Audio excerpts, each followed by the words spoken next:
Իրանում ունենք կա մոտավորապես 3 տարբեր ֆակցիաներ, որ իրենք ունեն տարբեր գաղափարախոսությունը։ Այո, ծայրահեղ ֆակցիան իրենք սկզբից դեմ են եղել այս օգոստոսի 8-ի հասկացությունները եւ իրենք համարել են, որ յուրաքանչյուր ամերիկական ներկայացությունը իրենց հյուսիսում իրենց վտանգ է սպառնում։ Դա մի թևն է։ Դուք ամույս թևը, որ շատ պրագմատիկորեն հասկացել են, որ Իրանը չունի այն կարողությունը եւ այն ազդեցությունը, որ փոխի իրավիճակը,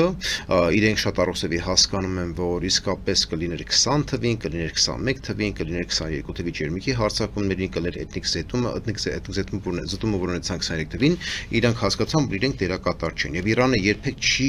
կազմել Հայաստանի անկախության ռազմավարության մի մաս։ Իրանք ազնիվորեն դա հասկանում են, այդքանը գիտակցելով իրանց համար տրամաբանական է, որ Հայաստանում ինչ-որ անում է։ Եվ դրա համար իրենք վերցրել են շատ կարող ենք ասենք նյութրալ դիրք այս հարցի շուրջ։ Եվ կա ավելի լիբերալ թևը այդ համակարգում համեմատական մասշտաբով, որ իրենք գիտակցում են, որ տարածաշրջանում առևտուրը, ապահովապահումը եւ այլն Իրանին դրական դիվիդենտներ կբերի, որտեղ եթե ունենաս առևտուր, տնտեսական աճ, բնականաբար դա դրական է լինելու Իրանին։ Այս 3 տարբեր թևերը բնականաբար ունեն իրենց տարբեր դիրքորոշումները այս հարցի շուրջ։ Այն օրինակը, որ դուք բերեցիք, եւ ես ինչ որ այո, ես 2 օր առաջ հրապարակվել էր։ Այդ անձը կազմում է ավելի այն ծայրահեղ թևին, այո, ներկայացնում է ծայրահեղ թևի կարծիքը տրամաբանությունը, որ իրենք այո համարում են Միացյալ Նահանգների ամերիկացիների ներկայացությունը իրենց հյուսիսում կարևոր չի, ինչ տեսակի ներկայացություն է տնտեսական, դիվանագիտական եւ այլն, իրանք դա խնդիր են ստեղծում։ Դա մի ֆակցիայի կարծիքն է։ Դա ոնց որ դուք նշեցիք պաշտոնական Թեհրանի ներկայացությունը չէ եւ դա Իրանի արտաքին քաղաքականություն չէ։ Հիմա ունենք Հայաստանի Հանրապետությունում եւ ունենք Ռուսաստանում այն դերակատարները, այն ֆակցիաները, այն պրոքսիները, որ օգտագործելու են յուրաքանչյուր արտահայտություն, որ ասեն, ահա, տեսեք, սա վնասում է մեր հարաբերությունը մեր հարավային հարևանի հետ։ Ահա, տեսեք, թրիփ ամբողջ այս ծրագիրը Հայաստանի համար ռիսկեր է առաջ ստեղծելու եւ խնդիրներ ենք մենք ունենալու միայն մեր մոտիկ հարևանի հետ։ Բայց դա չի իրականությունը։ Եվ յուրաքանչյուր այո կարող է սա օգտագործի, որպեսի ասինքն ոնց ճիշտ ներկայացնեմ ապակառուցողային գործիք, որ վնասի Հայաստանի Հանրապետության շահերին, որտեվ երբ որ նայում ենք իրենց մոտեցումը, իրենք փորձում են այդ պրոքսիները փորձում են ամեն ինչ անեն, որ Հայաստան, Միացյալ Նահանգներ, Հայաստան արևմուտք հարաբերությունները վնասեն։ Եվ հիմա իրանք փորձում են օգտագործեն այս Իրանի խնդիրը, որ ասեն ժողովուրդ մենք Պարսկաստանի հետ խնդրեմ ենք ունենալու, եթե չկանգնացնենք եւ չխոթնդոտենք այս ծրագիրը, որ Հայաստանը ձեռք բերել է Միացյալ Նահանգների հետ։ Բայց երբ որ նայում ես պաշտոնական Իրանին, պաշտոնական Իրանը բնականաբար սկզբից մտահոգություններ ուներ, բայց դրանից հետո իրանք հասկացան, որ Հայաստանի Հանրապետությունը այս քայլին դիմելով տարածաշրջանի դինամիկան փոխում է։ Եվ Իրանը հասկանալով, որ նա չի կարող գտնի տևական հակամարտություն բոլոր իր հարևանների հետ, Հայաստանի տնտեսական աճը թույլ է տալու, որ Իրանը օգտվի այդ տնտեսական աճից։ Եվ իրանց համար դա բնականաբար իրենց շահերը բխում են, որ դրանք կողմ լինեն։ Երկրորդը, Հայաստանը շատ հստակ ձևի եւ շատ թափանցիկ ձևի Իրանի հետ կիսվեց, որ այս Թրամփի ճանապարհը սա ռազմական ծրագիր չէ, Միացյալ Նահանգները զորք չեն ունենալու, Միացյալ Նահանգները ֆիզիկական ներկայություն չեն ունենալու այս ճանապարհին։ Այդ տեսանկյունից բոլորի համար Իրանում ակնհայտ է, որ սա իսկապես խնդիր չի։ Բայց այս արհեստական նարատիվը յուրաքանչյուր բան ստեղծելու են, որ մեր համար խնդիրներ ստեղծեն։ Շնորհակալ եմ։ Նայեք, առաջինը Հայաստանի դիրքորոշումը երկրորդական է, որովհետև ՆԱՏՕ-ն ունի իր ռազմավարությունը, ՆԱՏՕ-ն 2006 թվականից հարաբերություն ունի Հայաստանի Հանրապետության հետ, եւ ՆԱՏՕ-ն ունի իր դիվանագիտական թևը, որ հաճախ զբաղվում են այս տեսակի այցերով։ Այսինքն սա յուրահատուկ մի իրադարձություն չէ, եւ սա հաճախ իրականություն է, որ ՆԱՏՕ-ն ամեն ամիս ունի այս տեսակի այցեր տարբեր երկրներում։ Բայց հասկանալը, որ Միացյալ Նահանգները դարձել են ավելի կարևոր եւ Հայաստանի արժեքը Միացյալ Նահանգների համար եւ տրանսատլանտիկ համակարգի համար ավելի բարձրացել է, բնականաբար ՆԱՏՕ-ն իրենց համար էլ է հետաքրքիր, որ հասկանան որն է նոր Հայաստանի արտաքին քաղաքական դիրքորոշումը ՆԱՏՕ-ի հանդեպ եւ իրենք բնականաբար անելու են, այսինքն ինչ որ իրենք միշտ անում են այս դիվանագիտական այցերով, բայց ես շատ կարևորություն չէի տա այս այցին ազնիվորեն, որովհետեւ եթե տրամաբանությունը հետեւյալն է, որ այս հայցի զուտ նպատակը, որ հասկանան եւ տեսնեն ոնց են սկսելու գործընթացը, որ եթե իրականա թե ոչ, որ մի բախ կա, որ Հայաստանը կմիանա ՆԱՏՕ-ին եւ ՆԱՏՕ-ի անդամ կդառնա, եթե դա է դիսկուրսիան, դա է տրամաբանությունը, դա բացառվում է։ Քաղաքասարակության հետ ինչու է հանդիպում։ Որովհետև դա իրենց բանը միշտ իրենց ռազմավարությունը հիմնված է տրամաբանության վրա, իրենք հանդիպում են, բանակցում են, ուզում են առողջի հասկանան, որ իսկապես ժողովրդավարական առողջության մակարդակը, քաղաքական մշակույթի զարգացումը եւ այլն, Այստեղ քաղաքական վեկտորի ճշտելու հարց կա։ Ոչ, որովհետև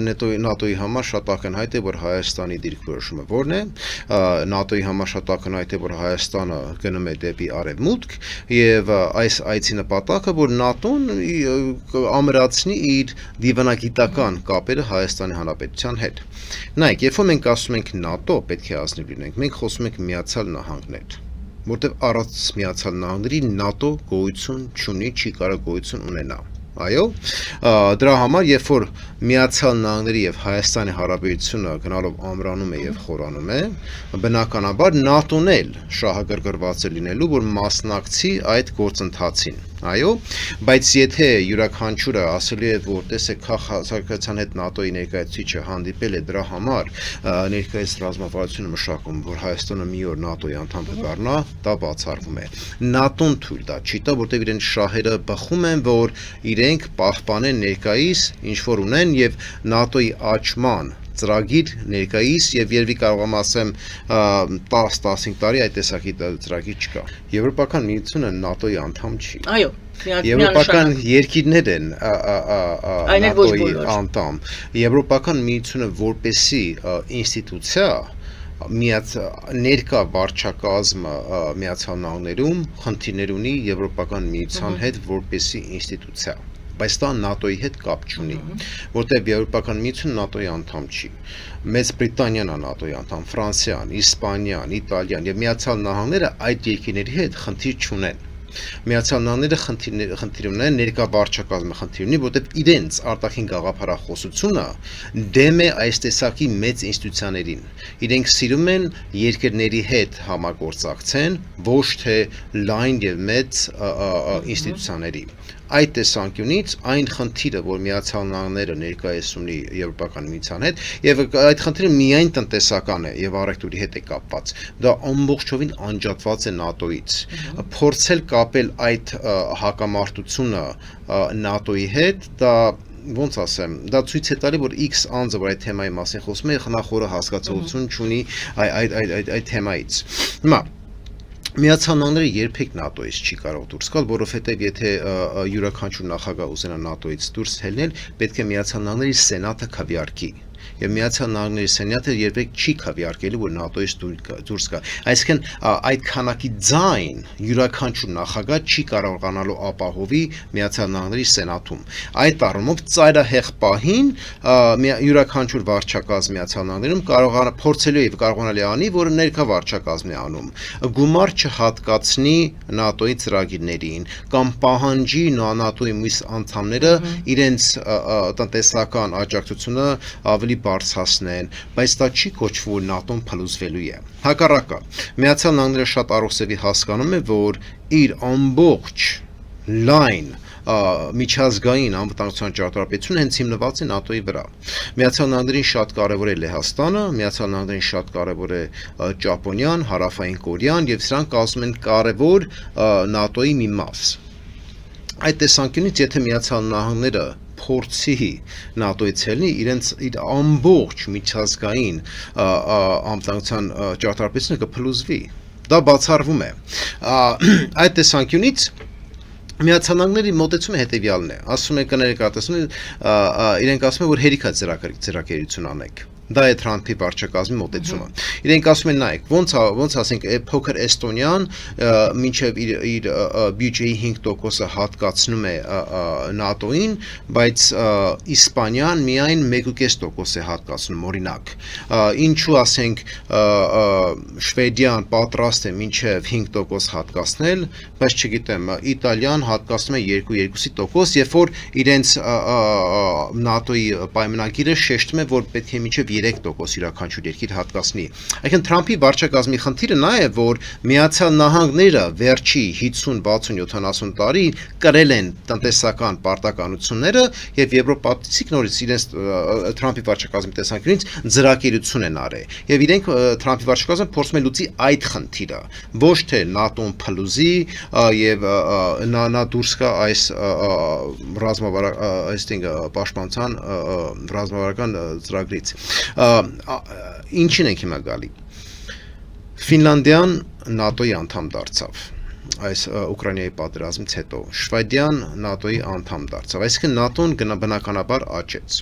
բայց ՆԱՏՕ-ն այլևս չի ուզում աճի, որովհետև նա ունենալու է կառավարման խնդիր եւ նա ունենալու է ինստիտուցիոնալ խնդիր, որովհետև յուրաքանչյուր ինստիտուցիա, երբ որ սկսում է չափից մեջ աճել, դա նա իր ներքին խնդիրներն է ստեղծում։ Նույն ժամանակ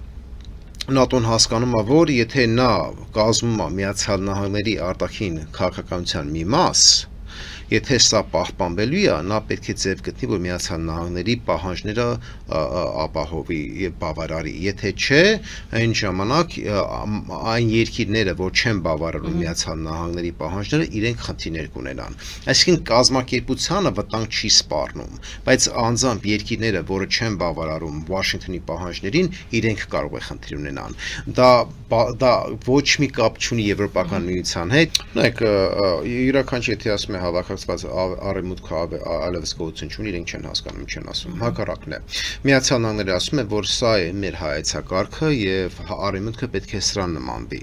Եվ տեսնում ենք, որ տարբեր երկիրներ համաձայնվում են եւ տարբեր երկիրներ ասում են, մեզի ժամանակ տվեք, որ մենք համաձայնության կանգ մեր ներքին քաղաքական դաշտ համաձայնության գա եւ կշարունակենք ձեր պահանջներին։ Դա համար առաջինն է։ Երկրորդը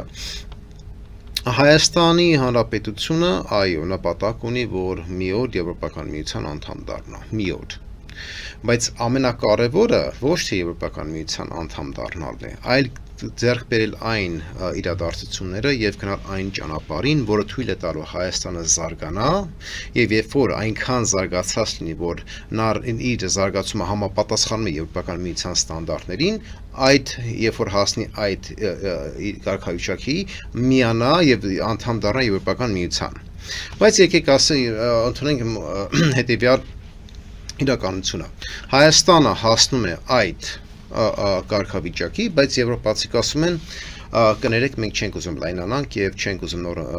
անդամ ընդունենք, շատ բարի։ Որն է մեր կորուստը։ Այսինքն մենք գնացել ենք զարգացման ճանապարհին,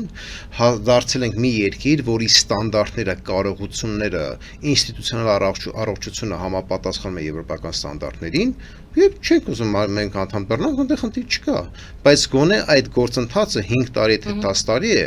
դուք ներդրում եք անում Հայաստանում, Հայաստանին տալիս եք այն գիտությունը, այն ինֆորմացիան, այն կարողությունը, որ թույլ է տալի Հայաստանը զարգանա եւ աջակցում եք Հայաստանին, որ իր ներուժը փայլի եւ աճի։ Ասում են Թրամփի վարչակազմը, օրինակ, երբ որ իրենք ներկայացրեցին իր նոր անվտանգության ռազմավարությունը, այս նոր ռազմավարությունը վտանգ է սպառնում Եվրոպային։ Բայց եթե յուրաքանչյուրը միջազգային անվտանգության մասնագետ է եւ հասկանում է այս տեսակի ռազմավարություններից, երբ որ կարդալն Միացյալ Նահանգների այս նոր ռազմավարությունը, իրենց համար պետք է հակնային լինի, որ ռազմավարության 50%-ը չի կարող իրականացնել։ Հասկանում եք, այսինքն սա դադար գաղափարախոսություն է, բայց այն մյուս 50%-ը ոչ մի բան չի փոխում։ Եվ ձեզ շատ մի հատ հատակիր օրինակ տամ, փաստ ներկայացնեմ, այսօր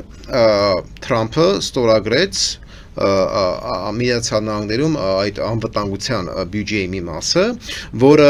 800 միլիոն է եւ որից 400 միլիոնը հատկացնում են Ուկրաինային։ Այո, իդեպ։ Այսինքն, եթե այնտեղ